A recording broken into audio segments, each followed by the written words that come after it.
Everybody, welcome in live on JEDtv, presented by Albert's Diamond Jewelers, and also on AM 1230 WJOB and 104.7 FM, Roku, Amazon, you know, all of the different places. We are a media sponsored by many of the local trade unions, and that makes it especially proud for us to have the Secretary of Labor today with us, Marty Walsh. Marty, thanks for zooming in with us today. Thanks for having me. It's great to be on with you. Yes, Marty, let's go straight to it, and maybe we'll circle around maybe right after we talk a little bit about the idea on every tradesman's mind right now, and that's the infrastructure bill. It's been passed. I know there's an omnibus bill. Just give us an idea on what this bill is going to do for America and when we're going to see that money. Well, first of all, you know, the bill that the president got through Congress, $1.2 million in infrastructure spending, is the largest, quite honestly, infrastructure spending in the history of our country. Money going to roads and bridges, things that are falling apart that we need to make investments in, rail, broadband access for all communities in America, particularly rural communities, electric charging stations, clean drinking water. So on the physical aspect of it, it's a major investment in our country for construction workers, tradesmen, and women to be working on. Most of it's protected by Davis-Bacon prevailing wage, which means that workers, whether they're union or not union, they're going to be paid a good wage on these jobs all across America, which is important. But it's going to help us rebuild our infrastructure and also create opportunities beyond that. And we're working right now with the White House and making sure that these investments are going to communities that need it the most. We're working on something called the Good Jobs Initiative. We're working on pre-apprentice programs and apprenticeships to create pathways for women and people of color into the trades. We're doing a lot. So this is these are one of the investments that's a good investment. You know, people are going to see a tangible asset at the end of it. They're going to see a new road, new bridge. They're going to have connections to the broadband. They're going to have good, clean drinking water. They drink out of the pipe. So people generally love these types of investments because they get a chance to see them. Marty, you know where we're at. Thanks. When you came into town, you went over here to Labor's 41, my former union. You, of course, comes out at 223. You also know this is a heavy steel area. The very first question that anyone's going to ask of you or Frank Mervan, our local congressman, is, are we going to use American steel? What's the answer to that? The president's doing everything we can to make sure we produce more steel and more manufacturing in this country. And I think, you know, can I guarantee you 100%? No, because we don't have the infrastructure right now in our country for 100% in any of this. But one thing that is separate initiative the president's talking about is buying and building American. And, you know, the pandemic has certainly showed that we are way too dependent on foreign imports. There's no question about it. We're seeing in our car dealerships, UAW is making F-150s right now, and they're sitting on the lot and they can't be put off because we don't have computer chips to go in them. We're dependent on Taiwan and China to make those chips. We have other products that are coming into our country because we don't make them here. So, you know, since the president's been in office, we've added 400,000 manufacturing jobs. We need to quadruple that number, and we need to bring more manufacturing to the United States, including our steel. I mean, I've had a chance to go to Pennsylvania. I was in the old Bethlehem steel site. I had a chance to visit there, and I saw the old buildings and saw what used to be there, and creating more opportunities here in our country. Marty, let's see if we could go back a little bit on the apprenticeship money. I know there's over $100 million that's been put out there. What do you see that money being used for? Well, you know, when you think of apprenticeships, you and I think of building trade apprenticeships, and the building trades have an incredible model. 100% of the investments in apprenticeships by the building trades is their own money. It's contractors' money. It's members' money. And what we're doing is looking at that model to create industry in other parts let me fix that. Apprenticeships in other industries. And we're looking at that now through pre-apprentice programs. We're working with the building trades on a pre-apprentice program that we want to fund with the federal government. But, you know, apprenticeships, you and I and other people have made a living by working in the trades. I didn't, you know, when I was in the laborers, we didn't have an apprenticeship program back in 30 years ago. We do now. It really is a pathway into a good, strong middle-class job.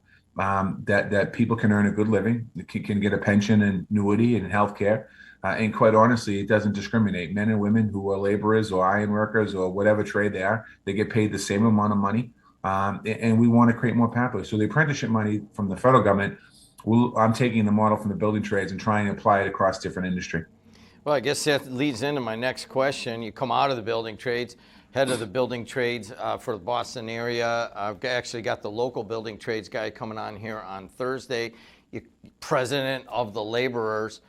What has that experience done for you in your current position in the cabinet?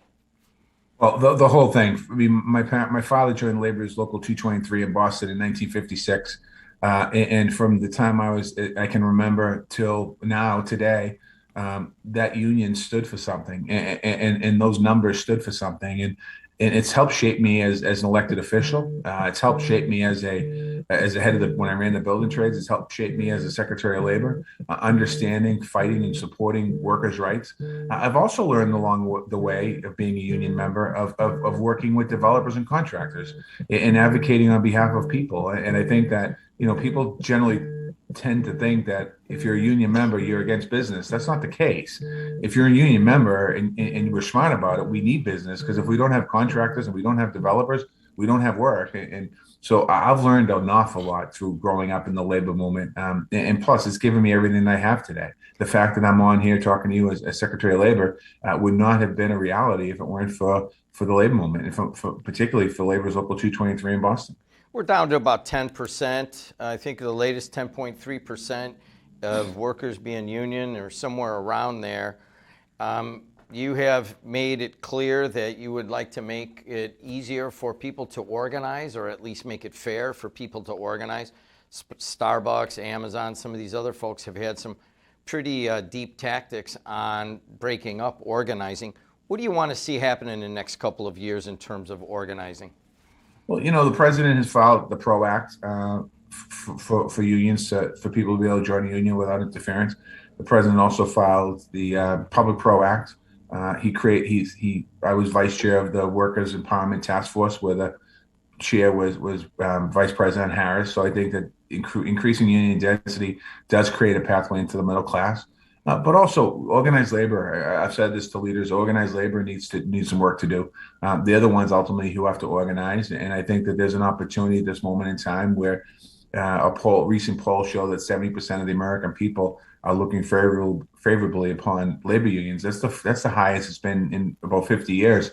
So there's an opportunity here that organized labor has to go after, and also operate differently. This isn't the union that you and I first joined back in the day, where it was 7 to 3:30 with 2 15-minute breaks and a half-hour lunch, and there was no leeway. It's a different world today, and I think organized labor, just like business, needs to adapt to the changing society, and people are looking for support. I mean, when you think about what's gone on the last couple of years here with COVID-19 and people leaving their job site, people said it was a great resignation. It wasn't a great resignation. It was people weren't satisfied with working 2 and 3 and 4 jobs. They weren't satisfied where they are in their life, work-life balance. So organized labor is a real opportunity here to make some big, not just by representing workers, but by strengthening workers' power. Marty, go back to your days at 223.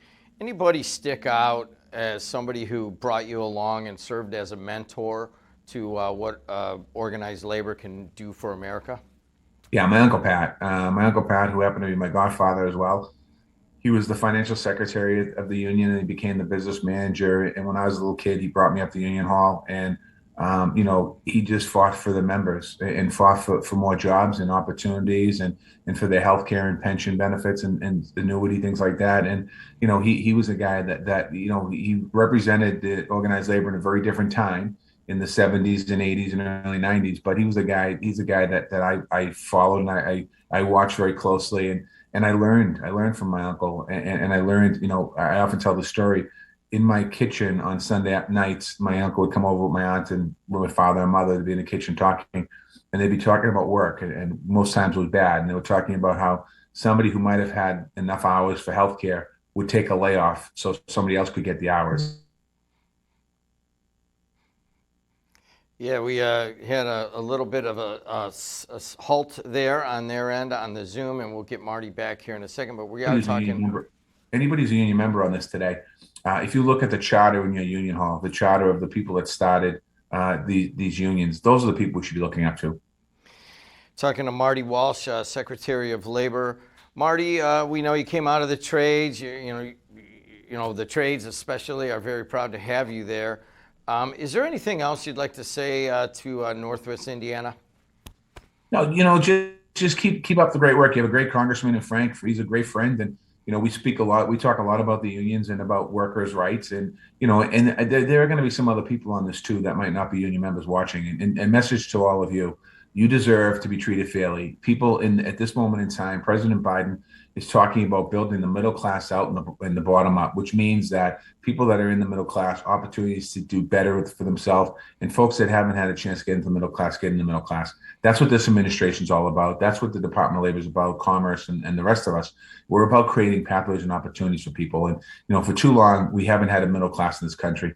When years ago, we talked about the trickle-down economy. Well, it didn't trickle too far. And now we have an opportunity at this moment in time with this president and this administration to make a difference for the middle class and for people in this country for years to come, and really includes all middle class, all people, women, people of color, opportunities to get into the middle class. My immigrant parents had an opportunity to get middle class because they were able to join a union. Everyone should have that right. Marty, open invitation when you come this way to come into the WJOB JEDtv studios. Thanks so much for taking some time today. All right, my friend. Thank you. Thank you.